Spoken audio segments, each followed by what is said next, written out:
Labą dieną, gerbim telšiškiai. Šiandien yra neeilinė diena.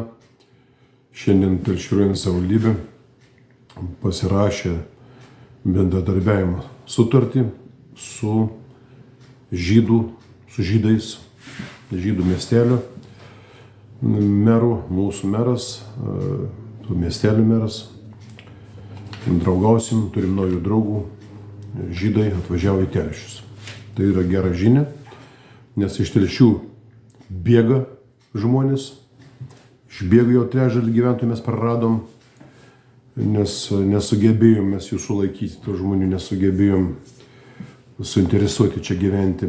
Ir sunkiu momentu žydai mums tiesia ranką, atvažiavo į Telšius, supirko nekilnojamų turtų kažkiek, supirko visokių laužų, pripirko čia centre, ką jie ten darys, nupirko viešbutį, nupirko tuos visokius ten aplink Ješyvą pastatukų buvo, visokių nugyventų, jie supirko, investavo virš milijono, kiek girdėjau, ir kažką darys. Tai gerai. Atvažiuoja turtingi žmonės, protingi, nepijokai, darbštus, išsilavinę žmonės žydai. Jie buvo mūsų piliečiai. Dabar tas toks buvo renginys, buvo daug žmonių, buvo visokių ambasados darbuotojų ir žydų didžiulė delegacija atvažiavę. Tai yra gera žinia, kad kažkas į Telšius atvažiuoja, kažkas investuoja į mūsų tą miestą, į nugyventą mūsų miestą, jis buvo nugyventas, žydai su mumis gyveno 100 metų, su jais mes niekada problemų neturėjom iš tikrųjų, tik pavydą turėjom didžiulį, pavydėjom mūsų žmonės, pavydėjom jų gyvenimo būdų, jų rezultatų, pavydėjom, iš to pavydo būdavo ir ta neapykanta, ir pagromai buvo, bet neapykanta buvo, atsirado iš pavydo, pavydėjo žydų gero gyvenimo. Kodėl jie gerai gyveno? Jie gyveno gerai todėl, kad jie yra kultūringi, jie yra išsilavinę žmonės, principingi ir dvasingi žmonės, žydai. Žydai yra pavyzdinga tauta. Pas mūsų buvo kažkada Telšiuose gyveno pusė gyventojų buvo žydai. Žydų tautybės, jie buvo verslininkai, biznieriai ir taip toliau. Jie nieko nėra užpuolę, nieko nėra nuskriaudė, yra apvogę. Jie buvo verslininkai, gyveno rinkos sąlygom, mažumoje gyveno, bet jie turėjo savo bendruomenę stiprią, nes yra labai kultūringi, stiprios kultūros, religingi kai kurie. Ne visi yra pasauliečiai dabar daugas, bet ir myli vaikus, nepijokai, šnapsą jie negeria žydai. Ir taupus, protingi, jie žino, kur investuoti, jie neinvestuoja kaip pas mūsų į savo skrandį, jie neinvestuoja. Tai ir gera žinia, žydai, pavyzdinga tauta, gerbė tos žydus, jie būdavo, paskui istorija buvo negailestinga jų atžvilgių, buvo čia ir paminėta, gal nederėjo minėti praeities, bet istorija tokia yra. Istorija negailestinga, iš pavydo jie buvo žudomi, Lietuvoje žydai buvo išžudyti ir sunaikinti buvo žydai, jų kultūra, jų paveldas, jų buvo sunaikintas jų istorija. Žydai yra galinga tauta dėl kelių priežasčių. Pirmiausia, jų kultūra. Jie nešė savo kultūrą būdami mažumoje, jie nieko nevaldė niekada, jie neturėjo jokios valstybės, čia visi tie mitai pasakas, ten apie Saliamoną, apie visokius Dovydo laikus, tai buvo labai senai, neaišku, buvo, nebuvo, bet šiaip jie buvo aplinkinių skriaudžiami, valdomi, bet jie sugebėjo išlaikyti savo kultūrą, kalbą, išlaikyti jie kalbą, dabar visi kalbėjo, žydai žydiškai kalbėjo, prašau, ne jidiš, kaip prieš karą, jidišu buvo biški kitoj kalba, vokiečių ir žydų toks mišinys. Dabar jie atgavina savo kalbą, visi kalbą. Tai šauna žmonės ir istorija, aišku, mes turime skolą prieš juos, nes buvo lietuvių, kurie dalyvavo žudynėse karo metu, bet aišku, tai nebuvo Lietuvos politika, nei mūsų valstybės, nei tautos politika. Mes su jais gyvenam draugiškai 100 metų su žydais, jie čia gyvena kartu, į tas pačias mokyklas vaikščiojo ir buvo labai labdaringi žmonės ir labai geri žmonės. Jie pradėjo šaudyti juos vokiečių fašistai tiksliau. Fašistai buvo šaudė, naciai šaudė iš pavydo. Rusiški fašistai irgi nekentė žydų. Rusiškiai fašistai tokie pat kaip ir vokiškai.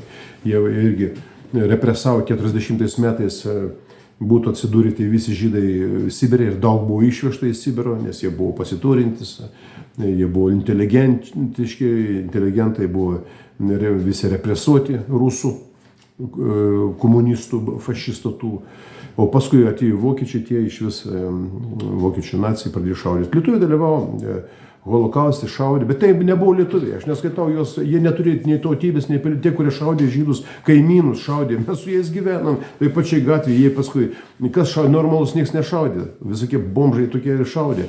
Už vokiškus degtinės buteliai šaudyti vaikų, moterų daugiau. Visi šaudė, visi šėlės. Ir tai nebuvo lietuviai, gėda, aišku, gėda. Kad pas mūsų tokiai dabar yra tokių išdavikų, ar nėra nevykėlių. Ateitų dabar kitą laiką, jie duotum jiems automatą, jie šaudytų kaimynus iš pavydo, dėl to, kad kaimynas turi geresnį mašiną ar didesnį butą. Čia viskas iš pavydo buvo, bet žydai šiaip. Dabar arabai juos užpuolė. 23 metais užpuolė arabai, išžudė jų jaunuoliai, diskoteka buvo ten, festivalis kažkoks, tai išžudė arabai. Dabar gauna į kaulus į arabai ir šaukė. O kas užpuolė žydus 23 metų spalio 7 dieną? Tai va, iš pavydo, pavydelnikai, jie pavydė ne tik žydam, jie visiems pavydė, kaip Rusija pavydė amerikiečiams. Kodėl ko pavydė? Amerika gerai gyvena, Rusija irgi norėjo gerai gyventi, bet pavydė Amerikos. Bet dabar ne apie tai kalba. Šauniai, kad žydai atvažiuoja į Telšius, aišku, aš netikiu, jie čia gyvens, kas nors, bet jie iš principo kažką tai vystys veiklą, jie čia buvo, turėjo aukštąją mokyklą. Žydai buvo piliečiai mūsų, Lietuvos piliečiai buvo. Jie mokėjo lietuviškai, jie investavo, jie turėjo savo tas sinagogas, valstybė nerėmė, jie iš savo pinigų ir turėjo savo ligoninės ir tą turėjo žydai savo turėjo, ir kapinę savo turėjo, viską turėjo savo už savo pinigus. Jie susimesdavo, jie draugiški, jie disciplinuoti yra.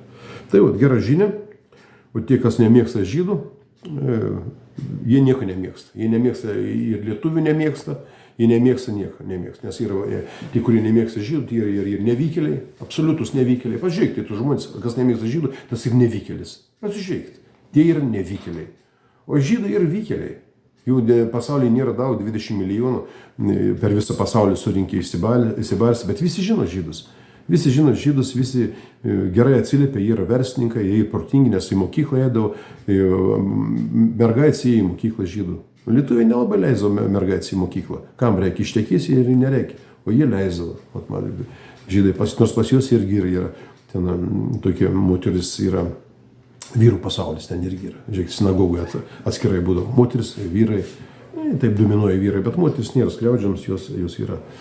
Jos gyvena geriau už daugelį moterų. Tai va, žydai Telšiuose, geras ženklas tai yra, išpirko tos laužus, papuoštą centrą, sutvarkys į tus pastatus, investuos ir į Izraelį, niekur į Ameriką neįsivežtų pastatų. Tie pastatai liks, mokės mokesčius, mokės nuomas, mokės tiekėjams, už maistą, už tą mokės. O taip, kad geras ženklas, prisitraukėm, jie buvo piliečiai, tuo labiau jų seneliai buvo, jie gyveno čia, jie turėjo pilietybę ir buvo geri piliečiai, mokėjo mokesčius, kadangi uždirbdavo daug, jie mokesčių mokėdavo daug, o iš mūsų kai kurių piliečių naudos ne kažkiek būdavo, jeigu žmogus niek neuždirba, niek neturi, ką iš jų paimsi.